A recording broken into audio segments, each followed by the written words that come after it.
This one might piss you off, but I think a lot of people are going to be happy. American Express just did a major update to the Hilton cards. In the past, the Surpass was known as a cheap lounge option, while the Aspire was arguably the best keeper card. Also one of the few S-tier cards that are overpowered. Today we're going to look at all of the changes and how the cards stack up with the update. Big favor, give us a thumbs up to help with the algorithm, that way people that need to see this can see this, and if you know anyone else that might be affected or who might benefit, share this with them. First off, let's look at the two cards that did not change. On the personal side, we have the no annual fee American Express Hilton Honors card. The card design did change and it's now a white card, but that's pretty much it. You're still getting 7x at Hilton, 5x at US restaurants, US supermarkets, and US grocery stores, and also 3x and everything else. The value of Hilton points can range quite a bit depending on your use case. The floor tends to be at about 0.5 cents per point, and then the target, for me at least, is about 0.8 cents per point. Given that, you're looking at about 3.5 to 5.6% for Hilton, 2.5 to 4% for the middle options, and then 1.5 to 2.4% for everything else.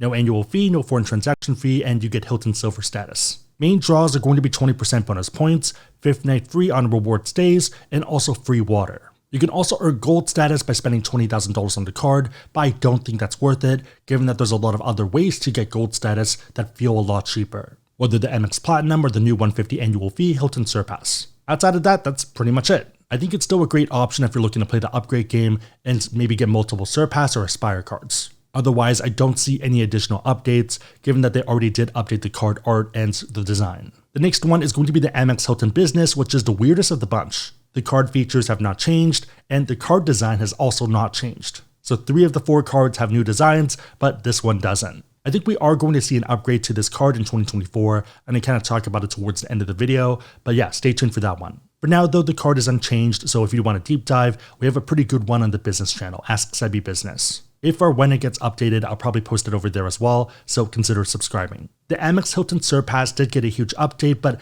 I think it's a net positive. The old card had a $95 annual fee, and the main draw was that you got 10 party pass visits. Also a free night when you spend $15,000 in a calendar year on the card. So pretty much a lounge tester and a way to get free night from tuition, taxes, or other $15K payments. With the update, we are seeing 2 negatives, but a ton of positives. Negative number 1 is that the annual fee is jumping up from $95 to $150. This is a 57.9% increase, but does put in line of cards at the Amex Green. Number 2, they are getting rid of Priority Pass. If this was your main focus for this card, I'd probably find another option that offers something similar. The best bet right now, given the fee structure and kind of the effective annual fees, would be the Capital One Venture X. In terms of positives for the card, they are adding a ton of new features. The big one to me, and the one that even covers the annual fee, is a $200 Hilton credit. This is going to cover any spending at any Hilton property, whether Waldorf Astoria, Curio, Doubletree, or True. This can cover the room rate, food, spa, or most other services at the hotel. Also, unlike with the Aspire card,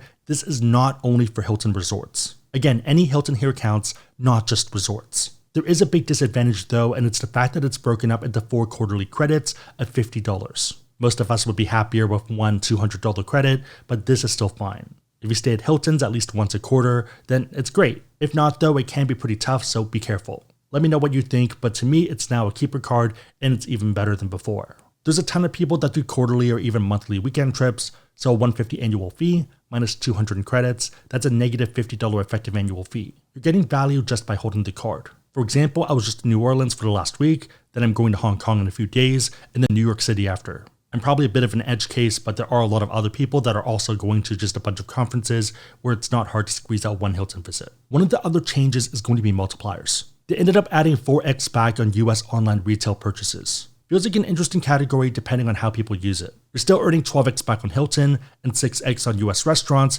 US supermarkets, and US gas stations. Also 3x on everything else. Well, for a target of 0.8 cents per point, you're looking at about 9.6% for Hilton, 4.8% for a lot of everyday categories, 3.2% for online retailers, and 2.4% on everything else. One last update is going to be car rental status. You now get National Emerald Club Executive status, which is their mid-tier status. Perks include executive area in the US and Canada, and this lets you pick a car that's full-sized and above in this area, and you only have to pay for a mid-size rate. You also do get guaranteed upgrades in the US and Canada if you reserve at least a full-size car. Reminder that you do need to log into your account and activate this before you get the benefit. The other perks that people like with the card are sticking around. This includes Hilton Gold status just by holding the card. The key benefits are going to be space available upgrades, 80% bonus points, and also food and beverage credit or continental breakfast. Note that you can get diamond status for spending $40,000 per year on the card. I don't think it's worth it though, given that there are other options like the Hilton Aspire that we'll talk about in a minute. The Surpass is keeping the free night reward that you get from spending $15,000 on the card in a calendar year. I'm a fan, but I'm curious what you think. For team travel that already has a ton of Party Pass cards, this feels like an amazing update. To me, this turns a one-year tester into a keeper card. There are better keeper cards like the Aspire out there, but this is a viable downgrade path. On that note, if you want to learn about cards, whether these ones or pretty much anything else, and you want to support the channel, we have links on the website, asksebby.com, and also down below in the description box. Make sure the links are competitive, that the cards make sense for you, but otherwise, it is a huge way to support the channel, so thank you guys in advance. One interesting thing to look at is how Hilton is performing compared to their competitors. Looking at the last month, a lot of these are tracking. Hilton is doing a pretty decent job staying closer to above water compared to everyone else who's down about 2.5 to 3.2%. Looking at the 6-month chart, Hilton's flat and in the middle. No clue what's happening to Hyatt though, and that doesn't look good. Back to Hilton, I'm not surprised to see them update the cards, given that they do make a lot of money from interchange fees and their partnership with American Express. Even if the credits seem annoying, their goal is to have their card in your wallet and for you to actively use it. If you look at the airline counterpart in Delta, they make a good amount of money from American Express credit cards. Hilton's probably trying to figure out how they can derive the same value from their cards. In that way, I think they're happy to give you value if it increases usage for the normal person. They're happy to give you more credits if it means more interchange fees. It makes sense if it makes sense. On the note of something that makes sense, Moomoo is giving up to 16 free stocks. All you need to do is open up a new account and deposit money. If you deposit $100, you get 5 free stocks and a share of SoFi. If you deposit $1,000, you get all of that and 10 additional free stocks. Reminder that Moomoo is a broker that's registered with the SEC and regulated by FINRA. They're also a member of SIPC, and your assets are covered up to $500K, including $250K for cash. Link down below if you want to check it out and get some free stocks. The last one is the Amex Hilton Aspire. This one might piss you off, but I think a lot of people are going to be happy. Multipliers didn't change, but a lot of the card did. You're still getting 14x at Hilton, 7x on flights booked directly with airlines or on amextravel.com, 7x on car rentals booked directly with select car rental partners, 7x on US restaurants, and 3x on everything else. Note that this one does not have a lot of the middle categories that the other cards did. At 0.8 cents per point, we see that it does a pretty good job for Hilton, and it's a decent travel card, but I think you have better options over there. In that way, if you are a bigger spender, they do want you to have both the Surpass and the Aspire. Still though, I think for most people, you should only use these cards for Hilton and maybe to use the credits. For things like supermarkets and restaurants, you're better off with the Amex Gold.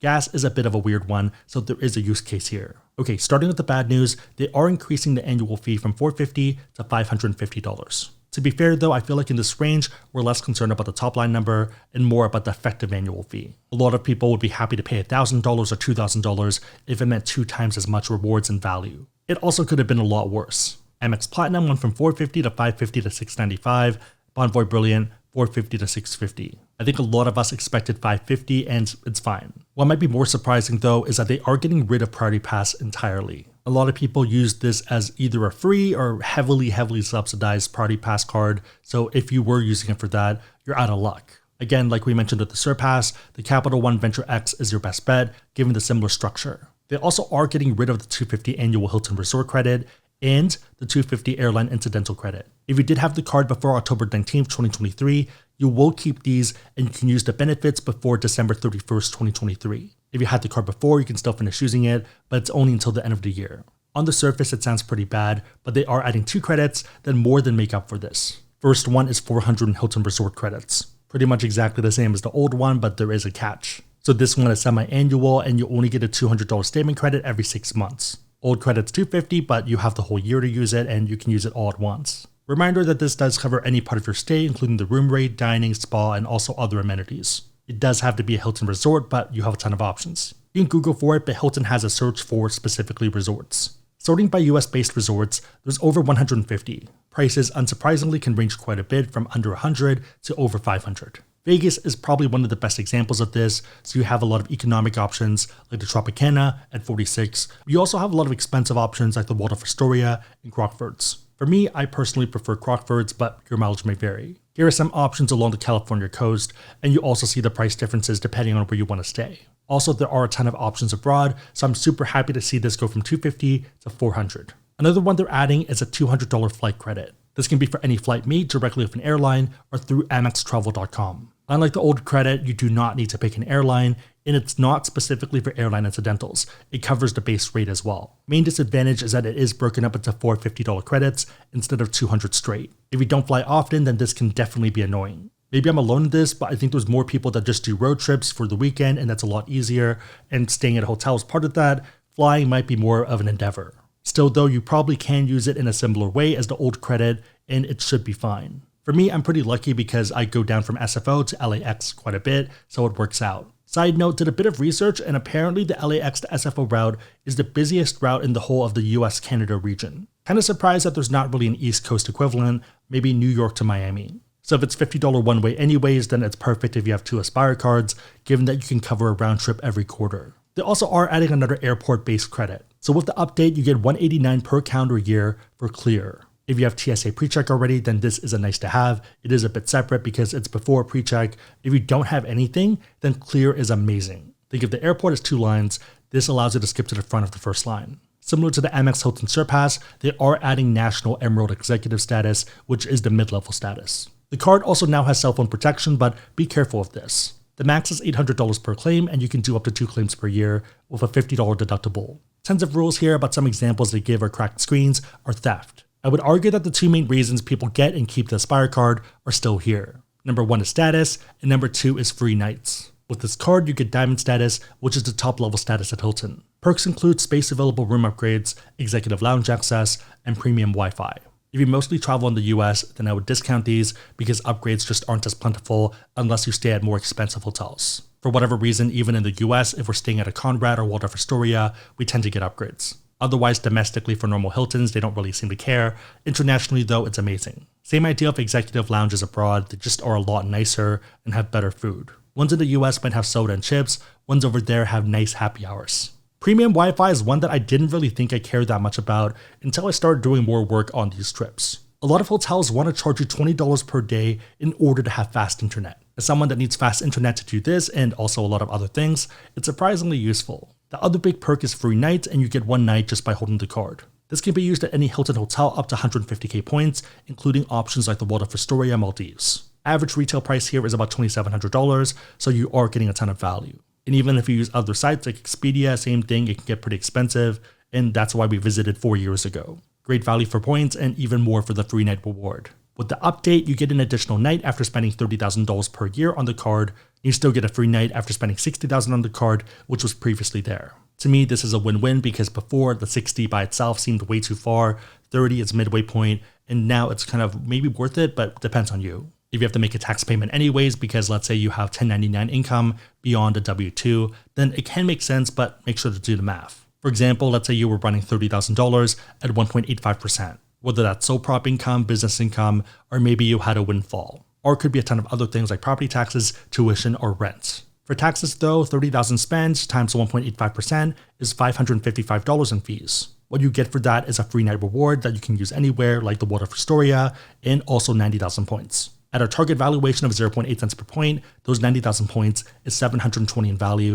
If you're more conservative about it, at 0.5 cents per point, it's 450 in value. To be fair, if you don't have another travel card that has Priority Pass, then this update can suck. For a lot of us though, it's a big win, especially if you don't mind the coupon book aspect. And if you don't like coupon books, I think you're going to run into trouble with future cards because that's going to be more common. Also, even then, even if you don't use every single credit, the card can still make sense to the diamond status and the free night just by holding it. If you were already going to the Maldives anyways and the alternative was paying out of pocket, then this is a cheaper way to do it. In that sense, even if you miss a quarter, it's not that material. Simplifying it down, would you pay a $550 annual fee to get Hilton Diamond status, a free night reward, $400 Hilton Resort credit, and $200 airline incidental credit? As long as you can use 2 or 3 of those things, then you should be in the green. Still easily the best keeper card in the game, and one that I think makes even more sense if you're fishing for those additional free night rewards. But obviously that's me, I'd be curious what you think. Finishing it off, what would Sebby do? Or I guess, what am I planning to do? Now that we've gotten finalized plans for Marriott, Delta, as well as Hilton,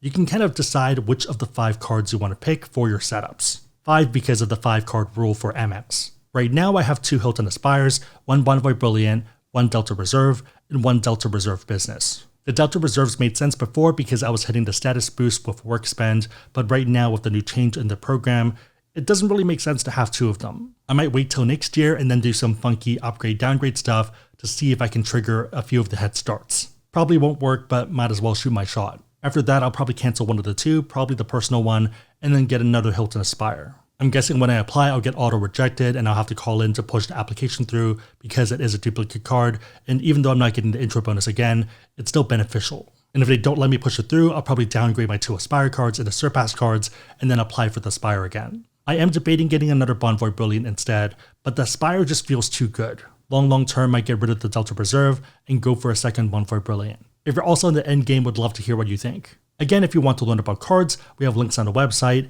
asksebby.com, and down below in the description box. If you made it to this point, leave an umbrella emoji in the comments down below, and I'll try to heart it and also respond. A few questions for you. Number 1, are you surprised that the no annual fee Hilton didn't get an update other than the art? Number 2, what updates do you expect for the Hilton business? My guess is that they're going to time it with the Hilton Small Business Travel Program that's supposed to launch in 2024. What are your thoughts on the Hilton Surpass and also the Hilton Aspire? Let me know and everyone else know in the comments down below. Big favor, thumbs up, share this with a friend, consider subscribing, but otherwise, hope you liked it. See you next time. So we just got back from New Orleans. It's 5 a.m. on Monday, and that's why the video is a bit late, but hopefully you guys don't mind.